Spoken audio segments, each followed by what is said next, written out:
It's the 1st of September 1939 in the free city of Gdansk, known as Danzig by the attacking Germans. Over 180 soldiers and 3 armoured cars from the SS and Danzig Schutzpolizei pour into a street surrounding a local Polish post office. Inside, the Poles spring into action. Around 40 postal workers with military experience get hold of carbines and grenades, and 3 light machine guns are set up by the entryways under the lead of Lieutenant Konrad Guderski. Between it all, civilian post office director Jan Michon leads the other civilian workers into the relative safety of the basement. Then, it all falls quiet. The men are in position, and the enemy stands outside.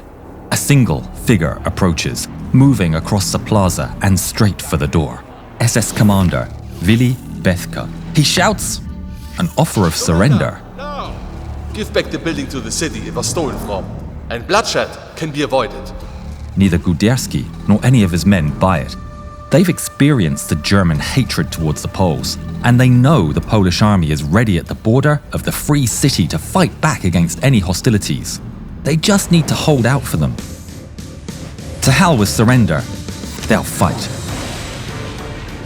Guderski gives control of the frontal defences to Deputy Alphonse Flisykowski and focuses his attention on the rear, where he expects the real attack will come from. A second building stands to the right behind the post office, making for a much better position to launch an assault than the open plaza on the main gate. The standoff holds for 45 excruciating minutes until suddenly, in the distance, a warship opens fire on the Polish sections of the port. The explosions signal the beginning of the Second World War.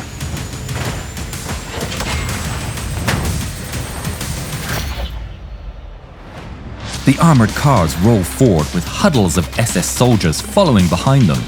Within the building, Flisykowski orders, "Fire!" The first gunshots ring across the plaza as a handful of Poles try to snap a shot on the SS soldiers, bullets ricocheting off the armoured cars, which fire back with their 20mm guns. The defenders retreat from their positions seconds before the shells come crashing through. The cars fire round after round as they continue their advance, shells detonating against the brick walls. But the Polish fighters escape the onslaught, relocating down onto the first floor. Flisykowski hurriedly orchestrating the new line of defense to meet all who come through the door.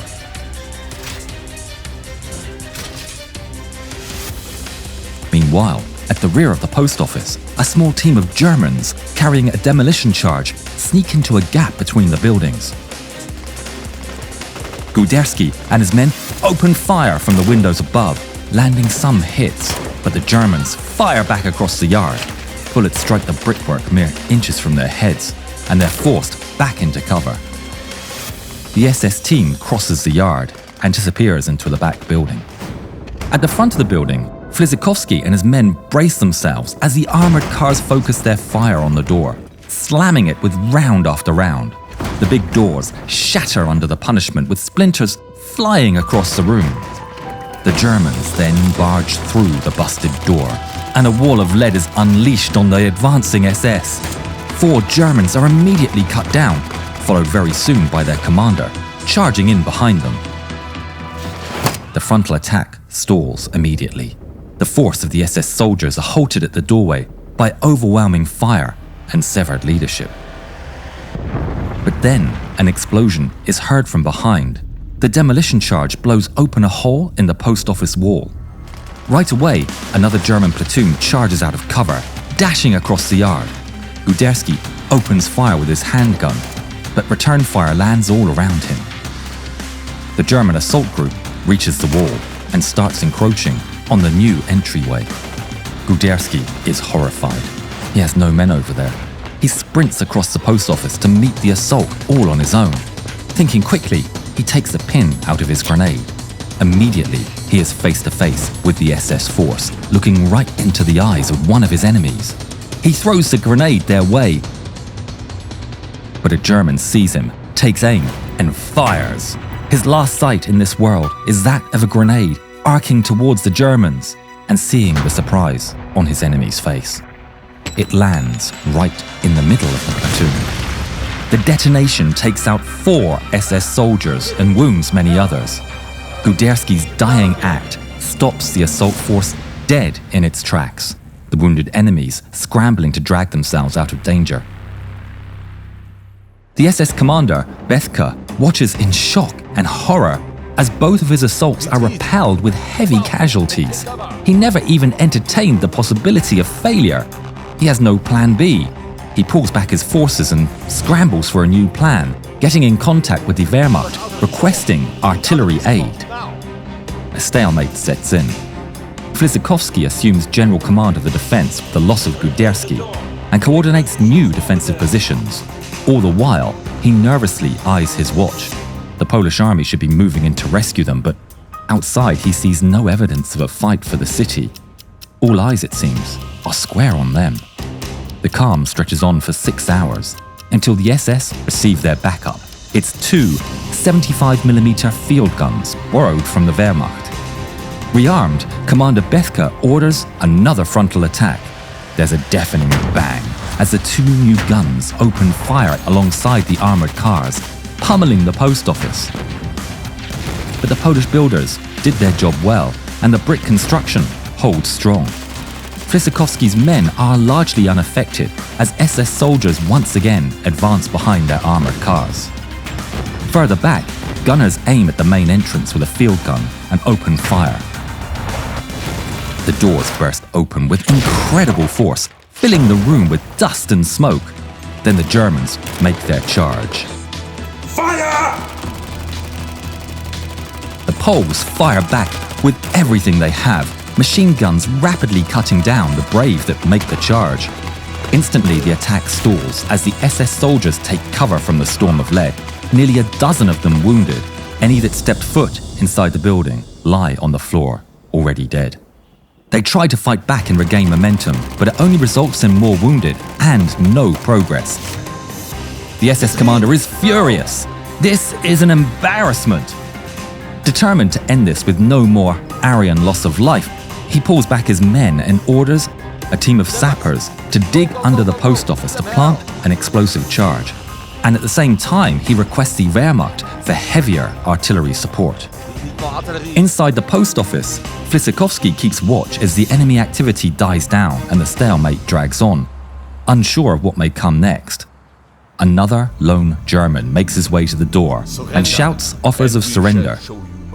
Flisykowski's hope of rescue are all but dashed, but he doesn't believe the Germans' promise of mercy, so he's determined to fight to the bitter end. Suddenly, at 1700 hours, a massive explosion rocks the building's foundations, collapsing a section of wall. The Poles hardly get time to compose themselves before an even fiercer artillery barrage slams into the post office. A brand new 105mm howitzer has joined the fray, its massive shell punching right through the brick construction the Poles have relied on. If you enjoy this video, we'd really be very grateful for your subscription. Thank you. Flisykowski and his men are taken completely by surprise. They flee their positions and escape deeper into the building. The Germans then charge the broken wall. Flisykowski leads his men in a rush back to their posts. They open fire with their carbines and pistols, but they have arrived too late. The Germans are already inside and firing down the hallways. Flisykowski gathers whatever forces he can and leads them in retreat, keeping the line together as they pull back to the basement to protect the non-combatants. But despite his efforts, some Polish fighters are still cut off. The SS advances without mercy, breaking apart the Polish lines and forcing them back. The Poles retreat into various rooms and corridors and fight their own last stands across the post office, determined to make the Nazis pay for every inch. Meanwhile, Flisykowski's force successfully stops the German advance at the basement entrance, taking down anyone trying to push in. The Germans stall. They have the Poles cornered, but the choke point of the basement entrance stands in the way of victory, unable to push through. Outside, the SS commander is seeing red. So much artillery and they still can't get these Poles. Full of fury, he calls for one more favor. Connect me to the Wehrmacht. Inside the post office, the Poles keep their carbines on the doorway when suddenly, a torrent of liquid crashes into the windows and pours into the basement. Flisykowski's heart sinks as the smell hits him. It's gasoline. The subsequent fire claims the lives of multiple soldiers and civilians, with more suffering heavy burns. Flisykowski manages to escape the flames, along with most of the Polish defenders, but they're beaten and demoralized. The Polish army never arrived, and their fates are all but sealed.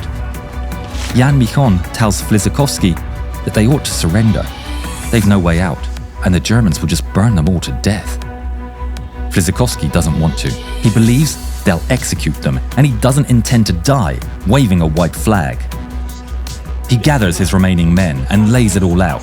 He makes it clear he intends to attempt a near suicidal escape, and they are free to choose between joining him or Michon in surrender.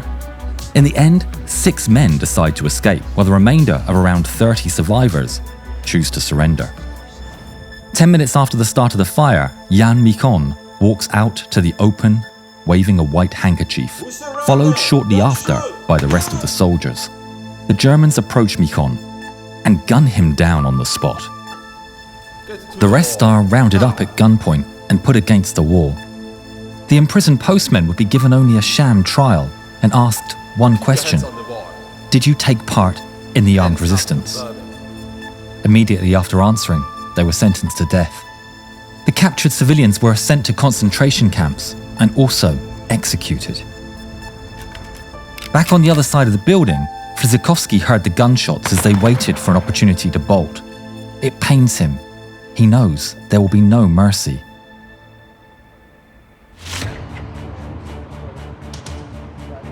The German soldiers leave to watch the surrender, and the opportunity for escape presents itself. Now, quick! The 6 men jump out and run across the street. They get to the other side and disappear behind a corner. There they find an empty apartment and break in. There's no one inside. Flisykowski takes a deep breath, but then his energy runs out. The adrenaline that helped him ignore his wounds and burns wears off, and exhaustion takes over. The men try and help him. Leave. Just go. A sense of doom overtakes Flisykowski. He's too wounded. He's become a burden his brothers can't take. Go! Save yourselves! With a heavy heart, the men leave him behind.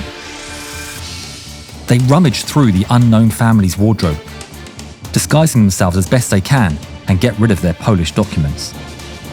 They salute their commander one last time and run off into the distance. From there they split, disappearing into the city. Flisykowski would be discovered just 1 day later, still alive, hiding under a staircase. Hands up, you vermin. He was taken into custody and executed shortly after. Of the 6 escapees, 4 would get away and miraculously survive the war. To this day, the great defense of the Polish Post Office remains a symbol of the Polish people's fighting spirit and determination in the face of overwhelming odds. They had been ordered to hold for 6 hours, and they held for 18. The building still stands today, with a large section of the interior dedicated as a museum to the incredible last stand, and just outside in the plaza rises a monument in the memory of those who took part.